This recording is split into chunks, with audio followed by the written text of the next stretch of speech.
Iran is in very deep trouble on a number of levels domestically, foreign policy, national security. It's probably going to get worse because President Trump has insisted and vowed to reimpose his maximum pressure strategy. The Hamas attack set off a chain of events that have led to the virtual collapse of Ayatollah Khamenei's national security strategy. They've put all their resources, available resources, into this obsession that the supreme leader has with destroying it. The supreme leader, all the Iranian leaders, they realize the quickest way to bring the United States military into Iran or involved in Iran or striking Iran is to try to build a nuclear weapon. There is a view that Iran might reverse its directive not to build nuclear weapons. It might try to build nuclear weapons to reestablish a national security deterrent. However, that's not going to succeed.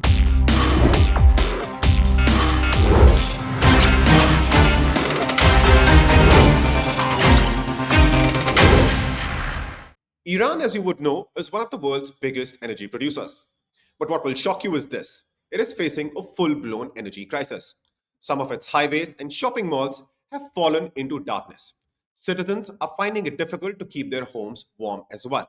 Its economy is in trouble, and things did not go as per Iran's plan in Syria. Hello and welcome. I'm Abhishek Singh, and you're watching the Hindustan Times. Today, we're talking about how much of a trouble is Iran really in. And to shed light on that, I'm joined by Dr. Kenneth Katzman, who served as a senior Middle East analyst for the U.S. Congress with special emphasis on Iran and the Persian Gulf states.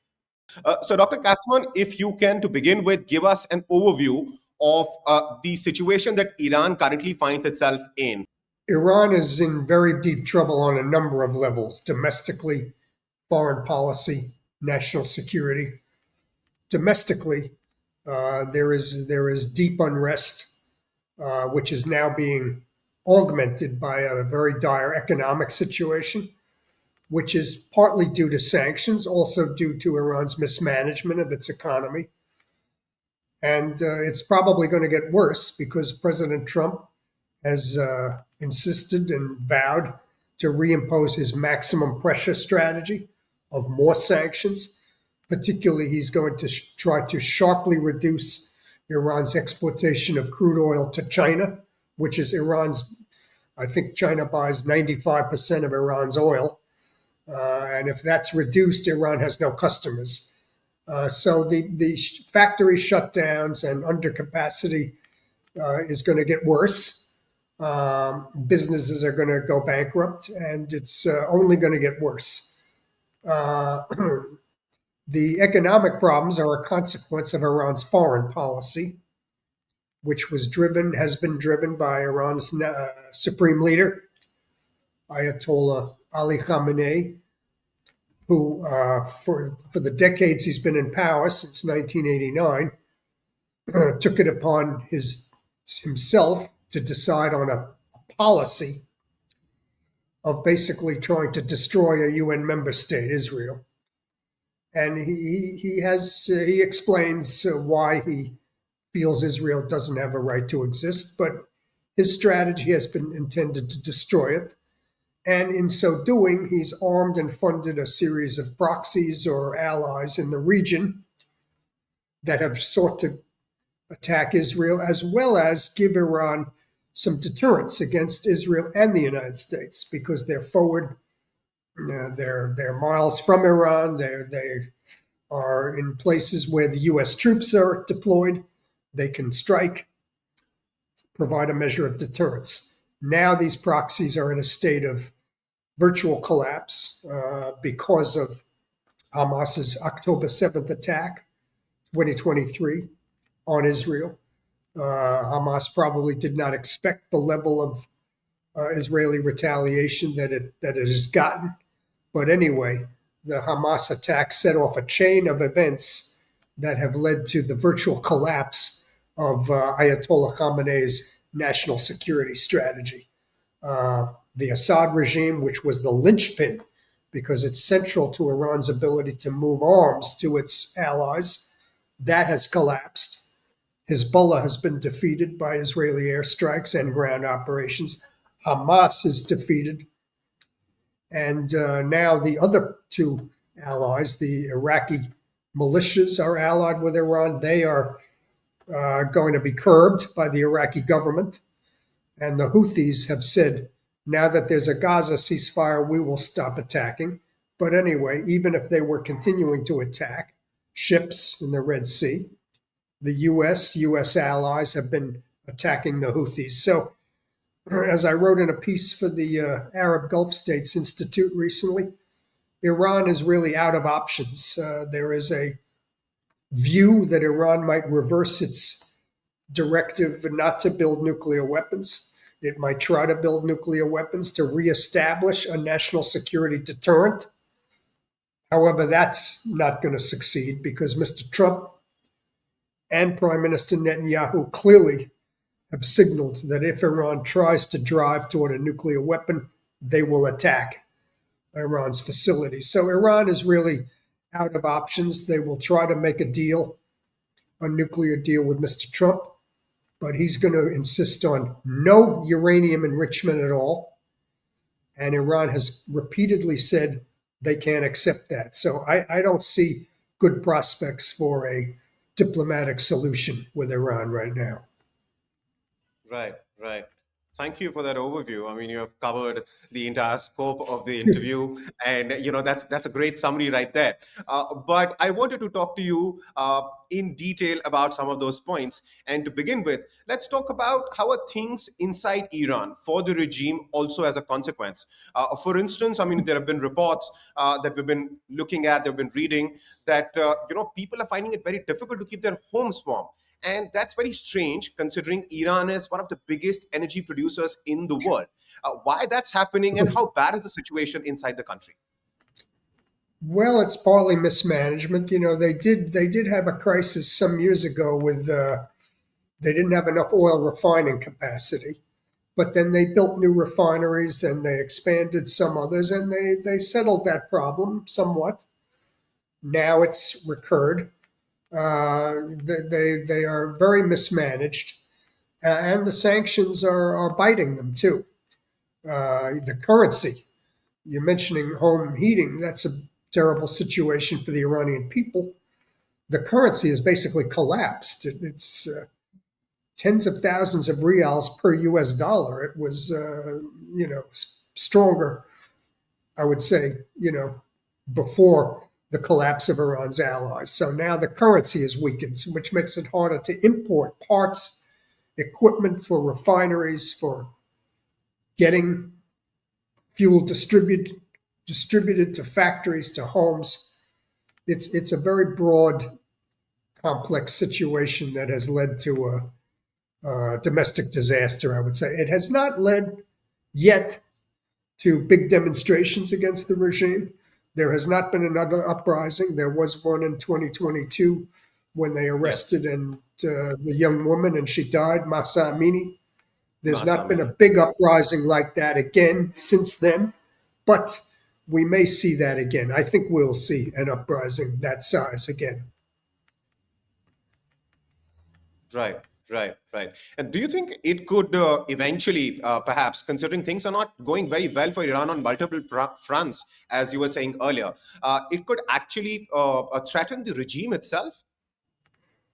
Well, that's hard to say. There was an uprising in 2009 that did threaten the regime's grip, but Iran was able to muster its security forces to beat back that challenge.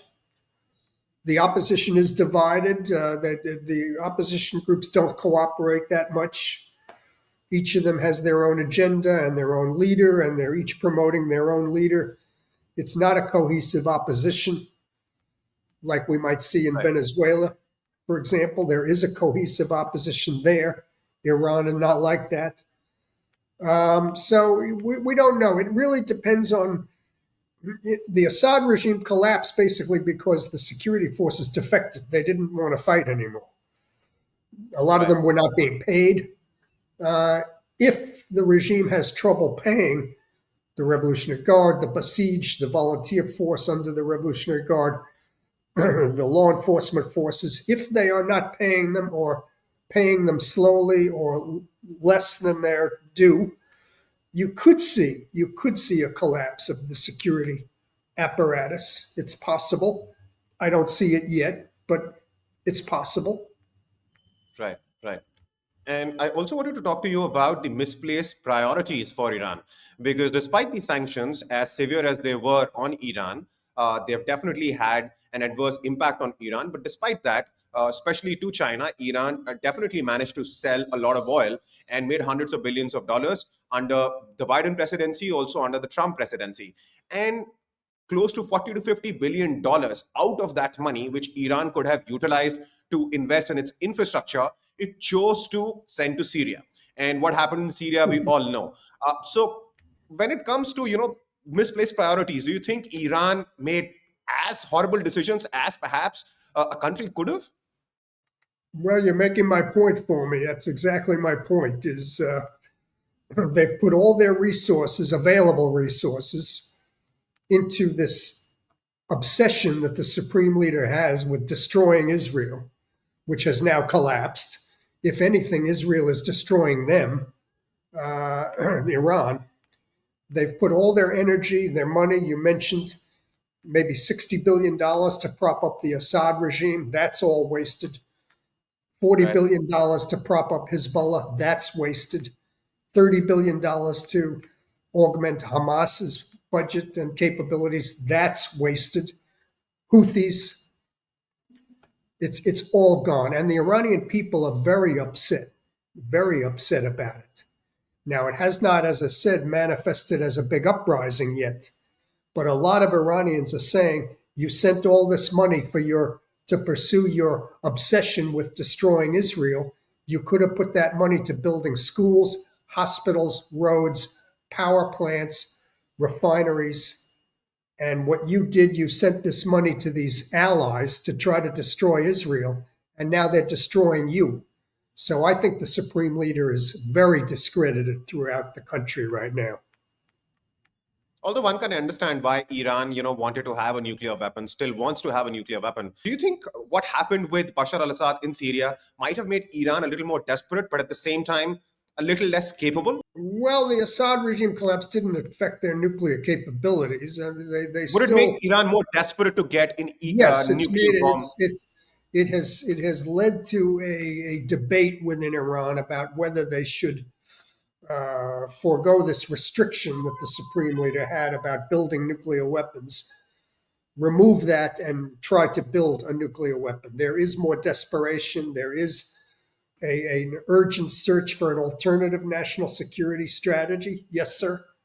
However, the supreme leader, all the Iranian leaders, they realize the quickest way to bring the United States military into Iran or involved in Iran or striking Iran is to try to build a nuclear weapon.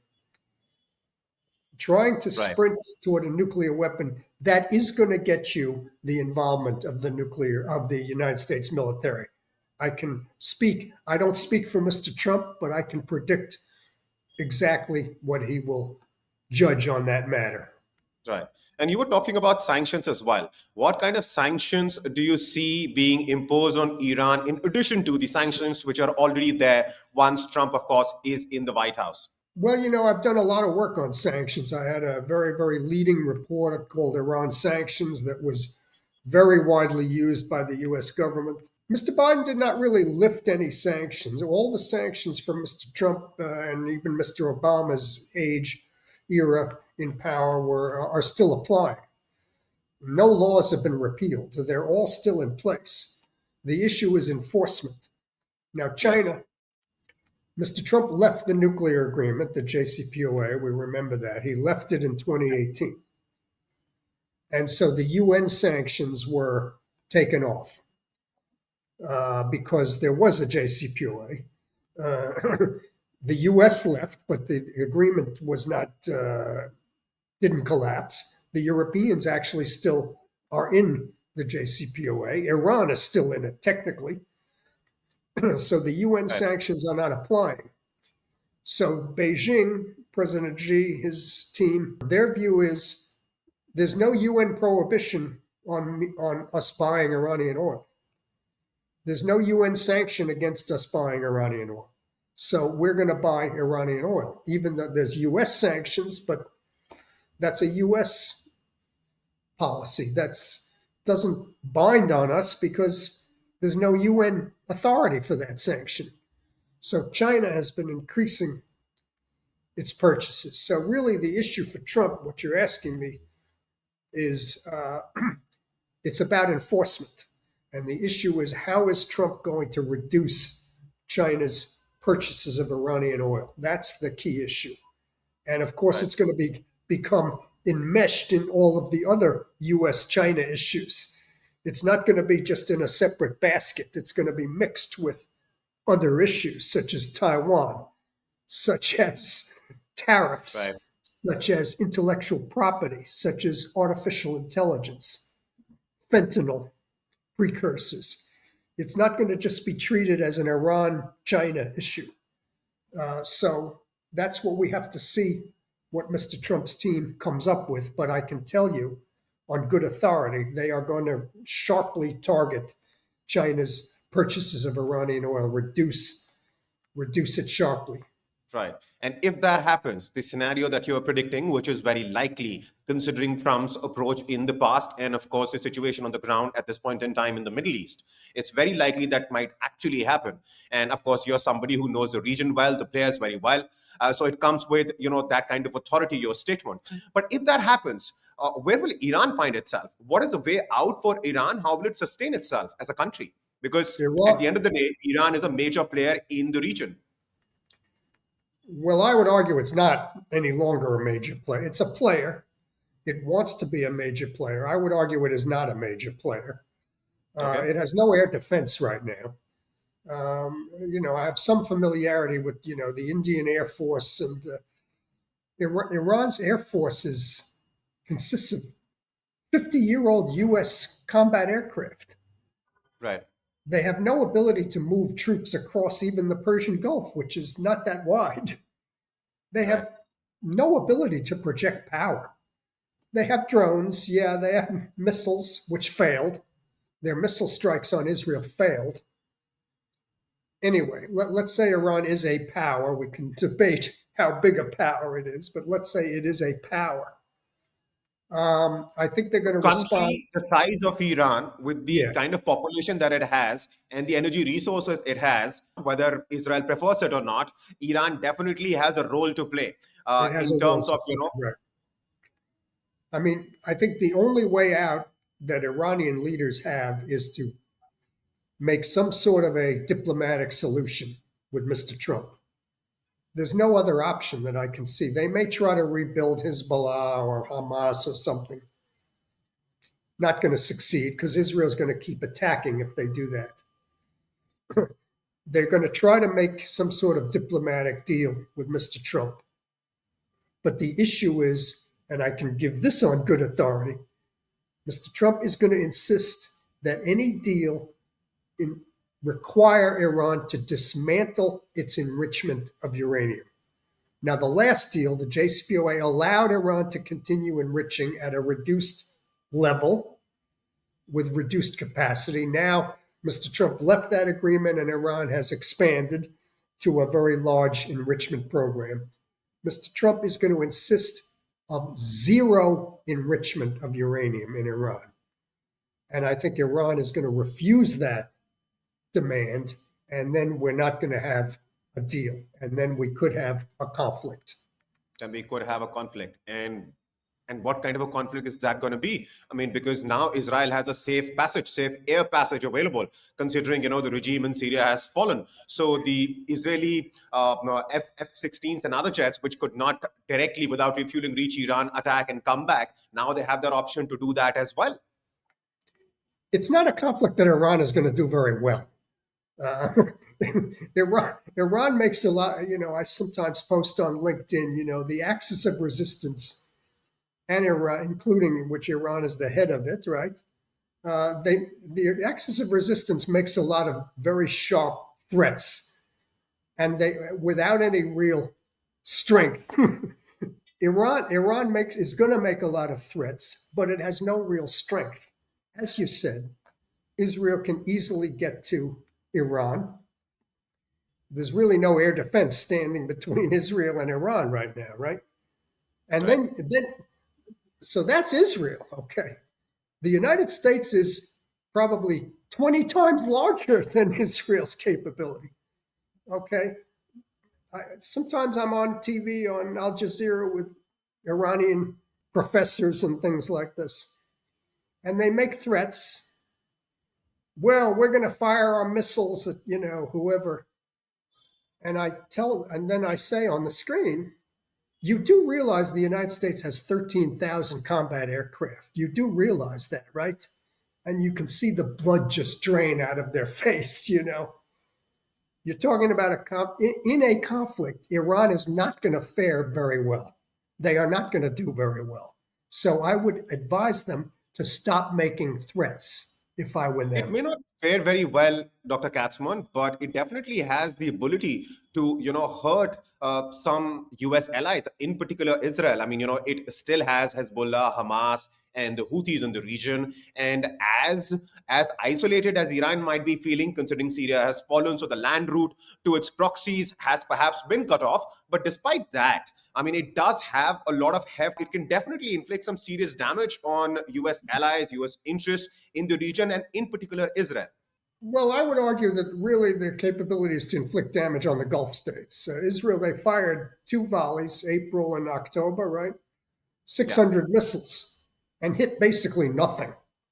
600 missiles and hit nothing. Most of them were intercepted.